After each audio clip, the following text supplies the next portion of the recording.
اعوذ باللہ من الشیطان اللعین الرجیم بسم اللہ الرحمن الرحیم الحمد لأہلہ والصلاة والسلام علی اہلہا واللعنۃ الدائمۃ الابدیۃ علی اہلہا اما بعد فقد قال اللہ تبارک وتعالی فی القرآن المجید اعوذ باللہ من الشیطان اللعین الرجیم یا ایہا الذین آمنوا کتب علیکم الصیام کما کتب علی الذین من قبلکم لعلکم تتقون۔ خداوند متعال کے لطف و کرم اور خاص عنایات ہیں کہ جنہوں نے ایک بار پھر سلسلہ ماہ مبارک رمضان، ماہ مہمانی خدا کے عنوان سے چند عرائض آپ کے سامنے پیش کرنے کی توفیق عطا فرمائی۔ خداوند متعال کی بارگاہ میں یہ دعا ہے کہ ہمیں اپنی بارگاہ میں ایسے روزے رکھنے کی توفیق عطا کرے کہ جو روزے خداوند متعال کے منظور نظر ہوں، ایسے سجدے کرنے کی توفیق عطا کرے جو خداوند متعال کی بارگاہ میں قبول اور مقبول ہوں، ایسے راز اور نیاز، ایسی مناجات کرنے کی توفیق عنایت کرے جو راز و نیازات خدا کی بارگاہ میں قرب کا باعث بنے۔ کل کی گفتگو میں یہ عرض کیا تھا کہ رسول خدا کی ذات رحمت للعالمین ہے۔ آج تھوڑا آگے چلتے ہیں اور روایات اور آیات اس مفہوم کی طرف اشارہ کرتی ہوئی نظر آتی ہیں۔ جہاں رسول عربی کی ذات رحمت للعالمین ہے، وہاں یہی ذات رسول خدا عذاب الہی کے لیے امان بھی ہیں۔ خود قرآن مجید کی آیات اس مطلب پر شاہد اور گواہ ہیں کہ فرماتے ہیں وَمَا كَانَ اللَّهُ لِيُعَذِّبَهُمْ وَأَنْتَ فِيهِمْ، کہ جب تک وجود بابرکت رسول عربی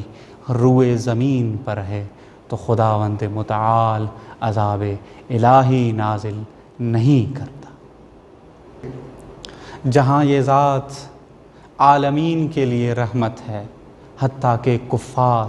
اور مشرکین کے لیے بھی رحمت تھی، وہاں پر یہی ذات خداوند متعال کے عذاب سے کفار اور مشرکین کے لیے بھی امان ہے۔ امیر المومنین علی علیہ الصلاۃ والسلام فرماتے ہیں کان فی الارض امانان من عذاب اہلہ وقد رفع احدہما فدونکم الآخر فتمسکوا بہ وقرأ ہذہ الآیہ۔ رسول گرامی کے وصی جانشین یہ فرماتے ہوئے نظر آتے ہیں کہ اس روئے زمین پر دو امان تھی عذاب الہی سے۔ پہلی خداوند متعال کی بارگاہ میں پہنچ چکی، جبکہ دوسری آپ کے درمیان ابھی موجود ہے، جسے استغفار کہا جاتا ہے۔ یہ عذاب الہی سے امان ہونا، یہ عذاب الہی سے مانع ہونا فقط رسول عربی کی خاصیت ہے۔ تاریخ اٹھا کر دیکھ لیں، دوسرے انبیاء موجود تھے لیکن ان کی امتیں عذاب میں مبتلا تھیں، ان پر مختلف عذاب نازل ہوتے رہے تھے۔ دوسری خصوصیت پیامبر گرامی قدر کی یہ بتائی گئی ہے کہ پوری زندگی میں، چاہے وہ مکے کی زندگی ہو یا پھر مدینے کی زندگی ہو، کبھی بھی رسول عربی نے کسی کو بد دعا نہ دی،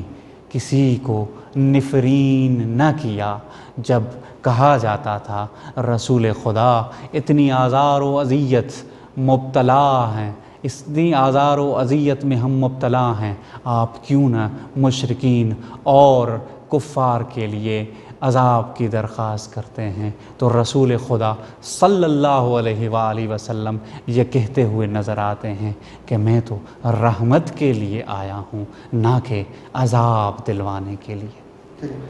اس کا بہترین نمونہ ہمیں فتح مکہ کے بعد نظر آتا ہے۔ جب مکہ فتح ہو چکا تھا، مسلمان کفار اور مشرکین پر غالب آ چکے تھے، تو وہ اسی انتظار میں تھے کہ کب رسول خدا آتے ہیں، ان پر جو ہم نے مصیبتیں ڈھائی، آزار و اذیت دی،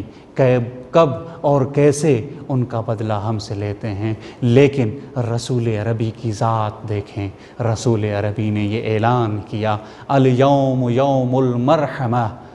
کہ آج کا دن رحمتوں کے نزول کا دن ہے۔ اذهبوا انتم الطلقاء، چلے جاؤ یہاں سے، تم سب آزاد ہو۔ کفار اور مشرکین کی وہ اہانتیں، وہ جسارتیں،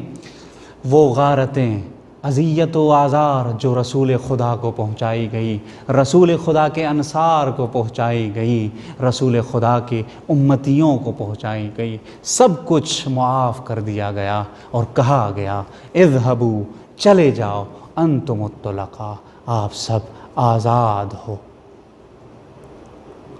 رسول خدا کی زندگی کے آخری پل تھے،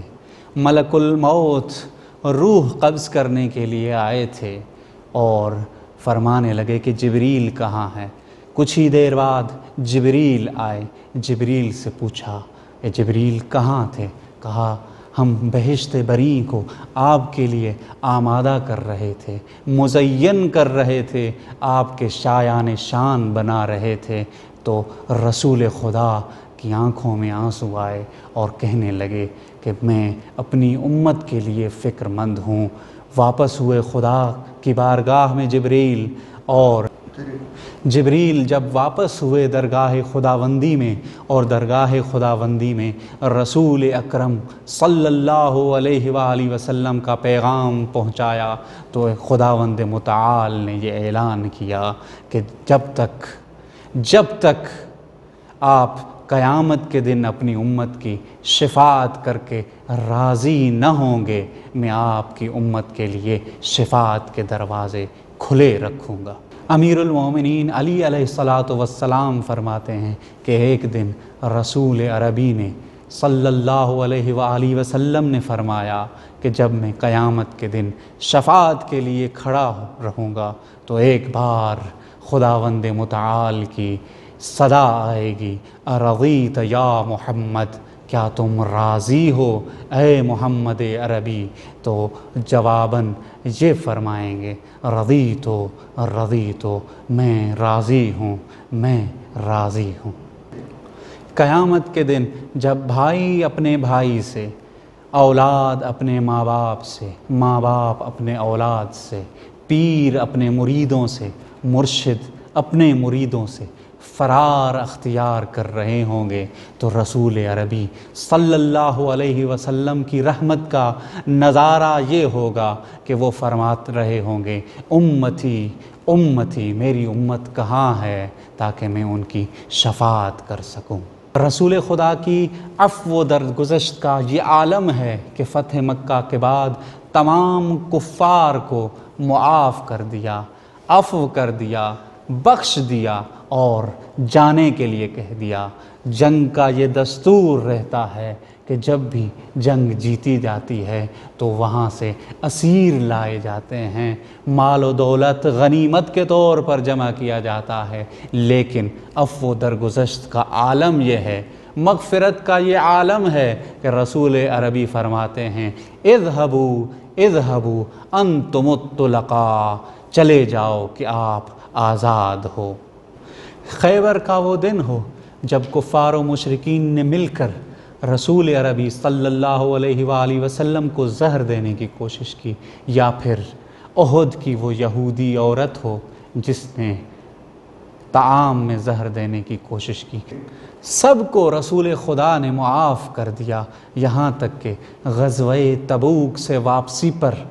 چند اپنوں نے رسول عربی کی سواری کو